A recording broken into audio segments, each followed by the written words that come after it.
Et si l'immortalité? Voici plusieurs définitions de l'immortalité. Définition du Larousse, qui n'est pas sujette à la mort. Définition de l'internaute, qui ne meurt pas. Définition de Wikipédia. L'immortalité est le fait pour un être vivant d'échapper à la mort et de rester vivant pour une durée indéfinie, voire éternelle. Ces trois définitions sont liées à la notion de temps. En aucun cas, d'autres facteurs ne sont pris en compte. Par exemple, si une personne est immortelle, mais qu'on lui coupe les mains, d'après ces définitions, la personne vivra éternellement sans main, ce qui peut être assez handicapant. Pour que la notion d'immortalité devienne intéressante, il faut la lier avec l'indestructibilité. Ces deux conditions réunies impliquent qu'il n'est plus nécessaire de respirer, de manger, de boire ou de dormir. Ces quatre activités sont vitales pour vivre, mais étant immortel, il est logique de pouvoir les outrepasser. Imaginez donc que vous soyez immortel et indestructible. Cela peut vous sembler extraordinaire au premier abord, mais cela peut être tout aussi frustrant et déprimant. Voici une liste non exhaustive de ce qui pourrait vous arriver. 1. Si vous êtes né il y a 10 000 ans, vous avez vu l'homme évoluer. Vous avez peut-être même rencontré des personnalités historiques et vous pourrez encore en rencontrer de nouvelles. 2.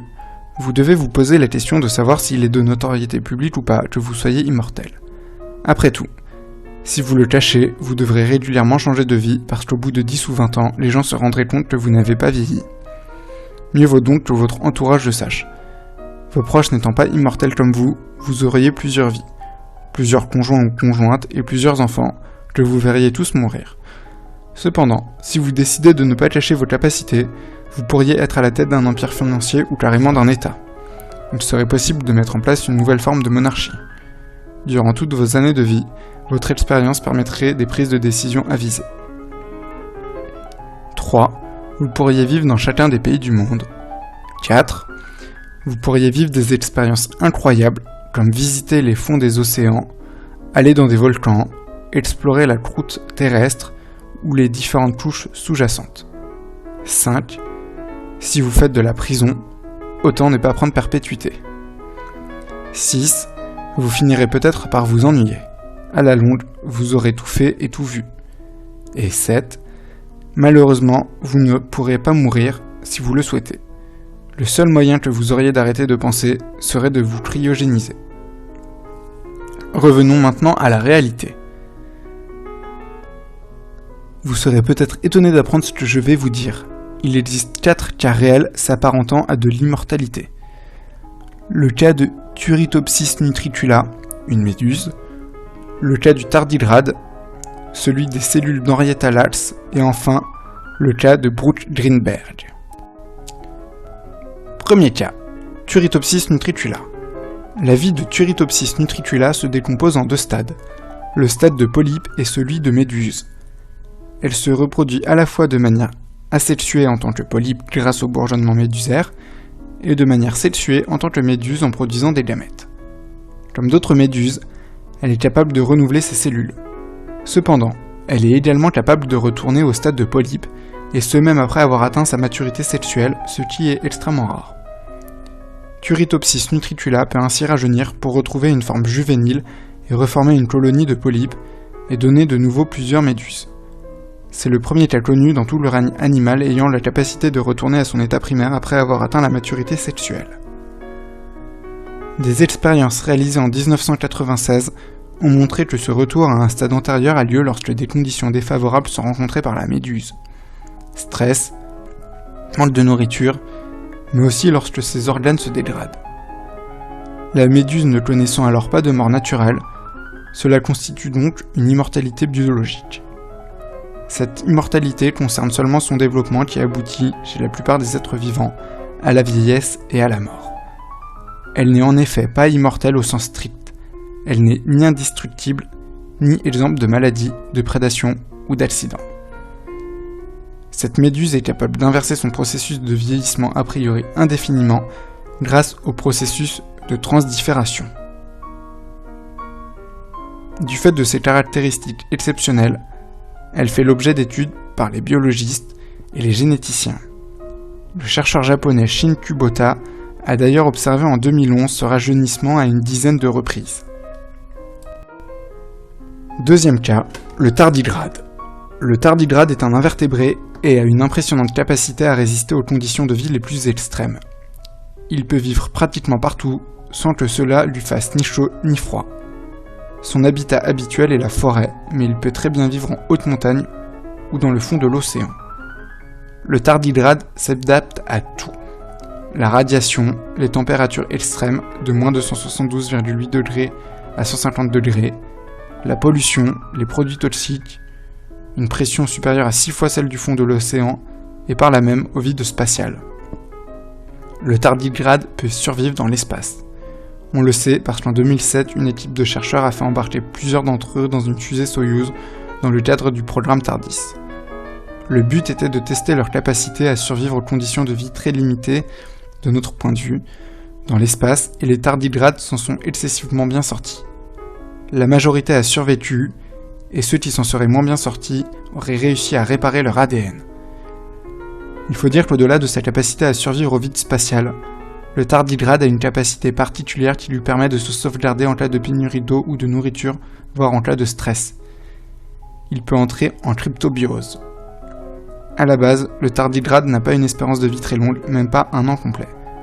Mais en entrant en cryptobiose, à savoir qu'il met en pause son métabolisme, il peut survivre plus de 10 ans, sans eau, sans nourriture, sans rien. Troisième cas, les cellules d'Henrietta Lacks. Henrietta Lacks est une femme afro-américaine morte d'une tumeur cancéreuse à développement très rapide. Ces cellules sont les premières à avoir pu être cultivées in vitro et ont pour cette raison été utilisées dans le monde entier sous le nom de HeLa. Elles ont permis en particulier la mise au point du vaccin contre la poliomyélite et à une meilleure connaissance des tumeurs et des virus, ainsi qu'à des avancées comme le clonage ou la thérapie génétique.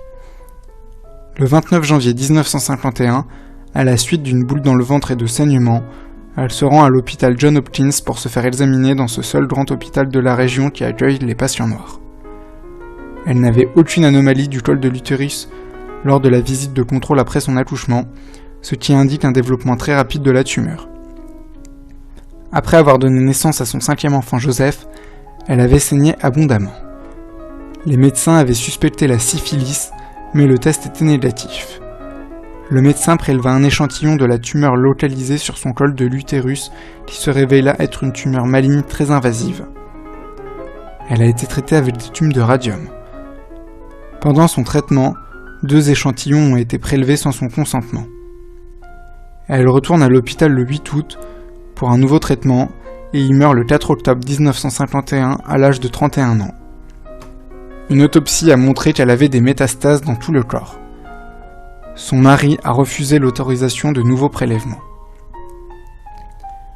Les chercheurs tentaient depuis longtemps de maintenir en vie des cellules humaines en culture pour tester des remèdes et comprendre le fonctionnement humain. Mais les cellules séparées de leur corps d'origine finissaient toutes rapidement par mourir. Or, pour la première fois, celles d'Henrietta Lacks se sont toutes de suite avérées différentes.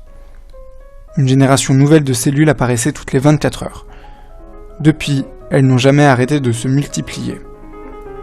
Pour le moment, aucun scientifique ne peut expliquer comment les cellules HeLa ont pu proliférer aussi vite.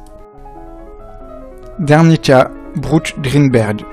Brooke Greenberg est née le 8 janvier 1994, un mois avant terme et pesait seulement 1,8 kg. Dans les 6 premières années de sa vie, Brooke a traversé une série d'urgences médicales inexpliquées. Elle a d'abord eu 7 ulcères perforants à l'estomac, puis des crises d'épilepsie résultant d'un accident vasculaire cérébral. Cependant, quelques semaines plus tard, aucune séquelle n'était détectée. À l'âge de 5 ans, les médecins ont découvert une importante masse dans son cerveau, ce qui a plongé Brooke dans le coma pendant 14 jours. Les médecins identifièrent la masse comme étant une tumeur cérébrale. En 2001, à l'âge de 8 ans, Brooke ne faisait toujours que la taille d'un bébé de 6 mois, 69 cm pour 5,9 kg. Sa famille n'avait toujours aucune explication.